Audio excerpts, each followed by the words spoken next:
Selamat malam kepada Pak RWD. Kami dari kelompok 2 akan membahas pengolahan bahan galian. Di sini kelompok kami ada Dava Aditya, ada saya Richard Parinungan Panjaitan, ada Merieli Waluwu, dan ada Tumpur Tiro Nenggolan. Sebelum kita masuk lebih lanjut tentang pengolahan bahan galian, sebelumnya kita mengerti dulu pengertiannya. Pengolahan bahan galian merupakan bagian kegiatan lanjutan dari penambangan, di mana produk tambang yang masih banyak mengandung mineral pengotor akan diolah untuk memisahkan mineral berharga dengan mineral pengotornya, dengan memanfaatkan sifat-sifat fisika atau kimianya dan bernilai ekonomis berdasarkan teknologi yang ada pada saat itu. Selanjutnya kita akan menjurus, yaitu ke penggerusan.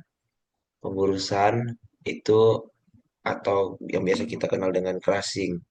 Crushing merupakan langkah pertama dalam proses pengolahan bahan galian. Crushing dilakukan untuk mengecilkan ukuran biji. Crusher merupakan mesin penghancur padatan berkecepatan rendah yang digunakan untuk padatan kasar dalam jumlah yang besar. Crushing dibagi menjadi 3 tahapan, yaitu primary crushing, secondary crushing, dan tertiary crushing. Mesin penghancur padatan berkecepatan rendah digunakan untuk padatan kasar dalam jumlah yang besar, itu disebut crusher. Kita akan membahas crushing.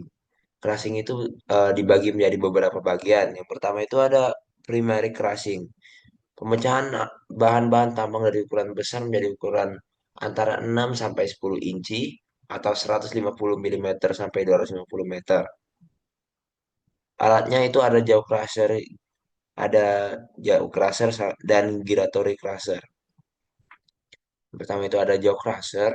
Jaw crusher itu sangat cocok untuk menghancurkan primer dan sekunder dari semua jenis mineral dan batuan dengan kekuatan tekan sekitar 320 MPa. Bagian-bagian dari jaw crusher itu ada black jaw atau poros di atas, kapasitas besar, dan ukuran produk heterogen. Prinsip kerjanya, feed dimasukkan ke dalam jaw, lalu feed terjepit di antara fixed jaw dan moving jaw, maka akan pecah dan akan jatuh ke bawah. Yang kedua itu ada Dodge jaw atau poros yang di bawah. Kapasitasnya kecil, ukurannya untuk produk homogen. Prinsip kerjanya sama seperti black jaw, hanya saja porosnya yang di bawah. Selanjutnya akan dijelaskan oleh teman saya.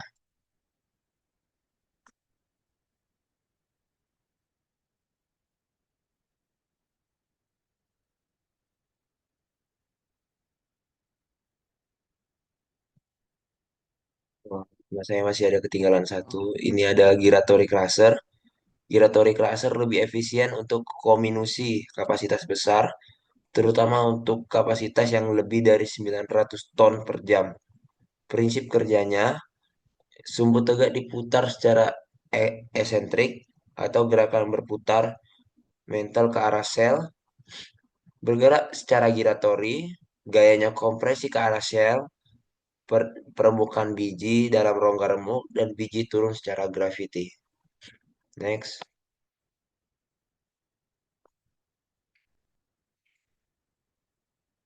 Ya, selanjutnya saya akan menjelaskan tentang secondary crusher. Pemecahan bahan galian tambang hasil dari primary crusher menjadi ukuran 1/4 inci atau 6 mm. Pada secondary crushing, cone crusher, roll crusher merupakan dua alat yang digunakan dalam secondary crusher ini. Secondary crushing ini biasanya digunakan untuk memecah padatan yang lunak. Yang pertama itu ada cone crusher. Contoh material yang digunakan untuk cone crusher adalah material yang memiliki kekerasan yang tidak terlalu keras agar tidak merusak mantel dari crusher. Ukuran produk yang dihasilkan adalah 0,5 inci. Yang kedua itu ada roll crusher. Umpan padatan berukuran sampai dengan setengah sampai 3 inci, 12 mm sampai 75 mm, dengan produk berukuran sekitar 10 mesh. Prinsip kerja dari roll crusher ini yaitu umpan dimasukkan ke celah dua batangan logam horizontal dengan arah yang berlawanan dan kecepatan yang sama. Next.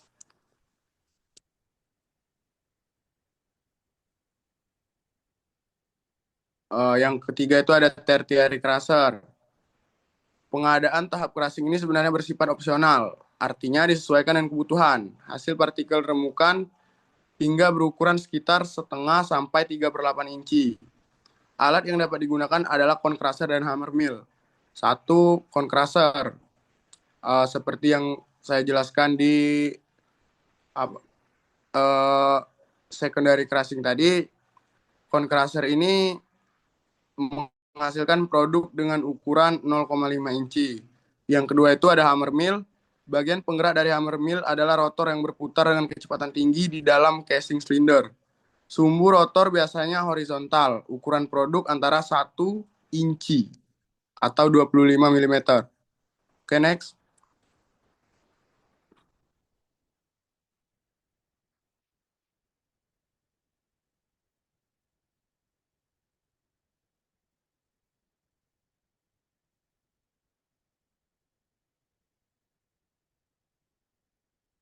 Kemudian setelah proses crushing, ada namanya proses grinding.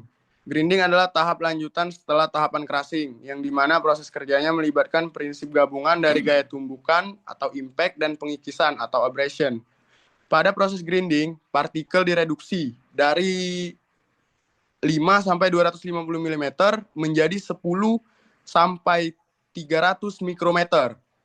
Grinding biasanya dilakukan pada kondisi basah atau wet condition untuk mendapatkan slurry yang akan diumpankan pada proses concentration.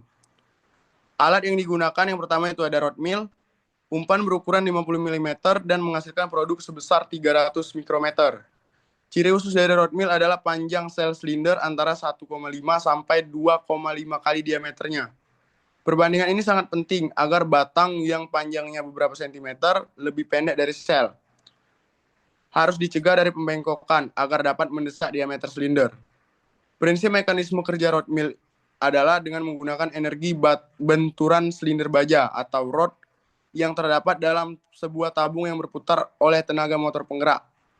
Rod yang digunakan berfungsi sebagai penghalus material. Berdasarkan arah keluar material, rod mill terdiri dari 1. Center peripheral discharge mill, 2. End peripheral discharge mill, yang ketiga itu ada overflow mill. Next.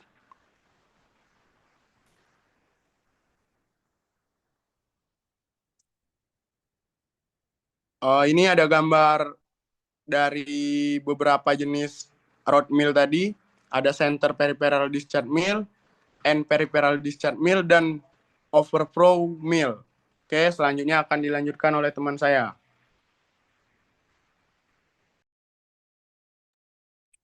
Baiklah, selanjutnya di sini ada ball mill. Ball mill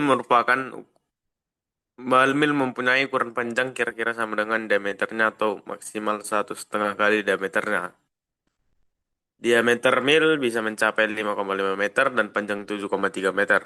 Ball mill bekerja dengan kecepatan yang lebih tinggi, yaitu sekitar 70-80% dari kecepatan kritis. Ukuran produk hasil keluaran ball mill sekitar 45 mikrometer. Kinerja mesin ball mill dinilai berdasarkan tenaga, bukan berdasarkan kapasitas, dan didorong dengan motor bertenaga sebesar 4 miliwatt. Prinsip kerja ball mill. Ketika silinder berputar, benda penggiling atau bola dan bahan yang akan digiling yang terpasang di dalam silinder berputar karena gesekan dan gaya sentrifugal. Next.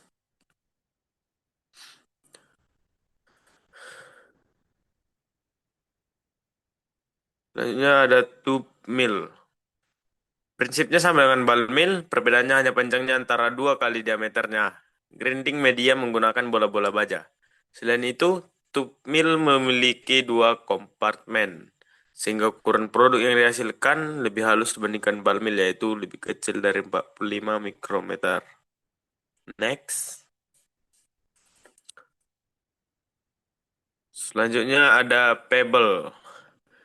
Pebble adalah media grinding berupa batuan keras atau batuan natural. Dengan kata lain, alat grinding yang menggunakan pebble sebagai media grindingnya menggunakan batuan yang mengandung biji itu sendiri.